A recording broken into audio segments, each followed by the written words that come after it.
আধুনিক যুগের প্রাণকেন্দ্র কম্পিউটারের পথ চলা শুরু হয়েছিল ১৯৪২ সালে। তারপর থেকে প্রতিনিয়ত এর উন্নত সংস্করণ মানব জীবনকে করেছে সহজ থেকে সহজতর। কিন্তু কম্পিউটারের আরও উন্নত সংস্করণের ভিড়ে ফিকে হয়ে পড়েছে পুরাতন কম্পিউটারগুলো। অক্টোবরেই অচল হয়ে যাবে প্রায় ২৪ কোটি কম্পিউটার। বিস্তারিত শেহাব ইসলামের ডেস্ক রিপোর্টে। চলতি বছরের ১৪ অক্টোবরের পর উইন্ডোজ 10-এর অপারেটিং সিস্টেমের জন্য আর কোনো সফটওয়্যার হালনাগাদ, নিরাপত্তা সংশোধনী বা কারিগরি সহায়তা প্রদান করবে না মাইক্রোসফট। ফলে পুরনো কম্পিউটারের ব্যবহারকারীরা নিরাপত্তা ঝুঁকির মুখে পড়বেন।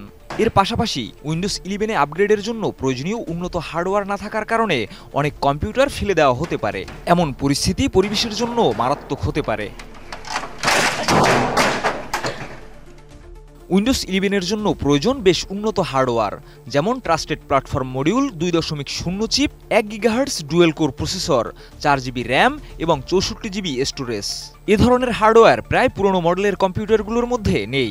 বিশেষ করে 2016 সালের আগের পিসিগুলোর মধ্যে TPM 2.0 চিপের অভাব রয়েছে, যা উইন্ডোজ 11 ইনস্টলেশনের জন্য অপরিহার্য। বিশ্বের প্রায় 240 মিলিয়ন কম্পিউটার উইন্ডোজ 10 চালাচ্ছে, কিন্তু 14 অক্টোবরের পর এগুলো আর সফটওয়্যার আপডেট পাবে না। ফলে এই পিসিগুলো সাইবার আক্রমণের শিকার হতে পারে। 2023 সালের ডিসেম্বরে ক্যানালিস রিসার্চের এক প্রতিবেদনে বলা হয়, যদি এসব কম্পিউটার ফেলে দেওয়া হয় তাহলে প্রায় 4,80,000 টন বর্জ্য সৃষ্টি হবে, যা পরিবেশের জন্য বিপজ্জনক হতে পারে। টানা সপ্তমবারের মতো বেস্ট টিস্যু পেপার ব্র্যান্ড হিসেবে স্বীকৃতি পেয়েছে বসুন্ধরা টিস্যু। অন্যদিকে মাইক্রোসফট 2028 সালের অক্টোবর পর্যন্ত উইন্ডোজ 10-এর জন্য বর্ধিত সুরক্ষা আপডেট সুবিধা দেবে। তবে এর জন্য নির্দিষ্ট ফি দিতে হবে, যা ব্যবসায়িক প্রতিষ্ঠানগুলোর জন্য কিছুটা সুবিধাজনক হলেও ব্যক্তিগত ব্যবহারকারীদের জন্য এটি বেশ ব্যয়বহুল হতে পারে, যা অনেক ব্যবহারকারীকে নতুন কম্পিউটার কেনার দিকে আগ্রহী করে তুলতে পারে।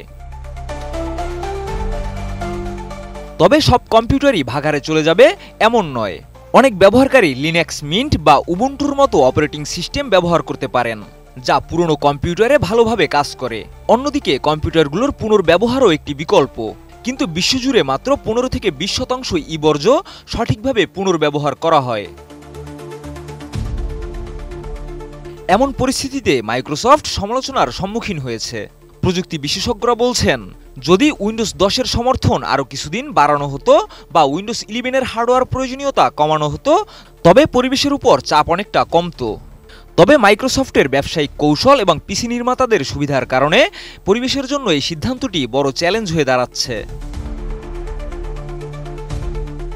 2025 সালের অক্টোবরের পর প্রায় 240 মিলিয়ন উইন্ডোজ 10 চালানো পিসি আর কাজে আসবে না, যার পরিমাণ প্রায় 4,80,000 টন বর্জ্য, যা বিশ্বব্যাপী বর্জ্য সংকটকে আরও বাড়িয়ে তুলবে। শেহাব ইসলাম, ATN নিউজ।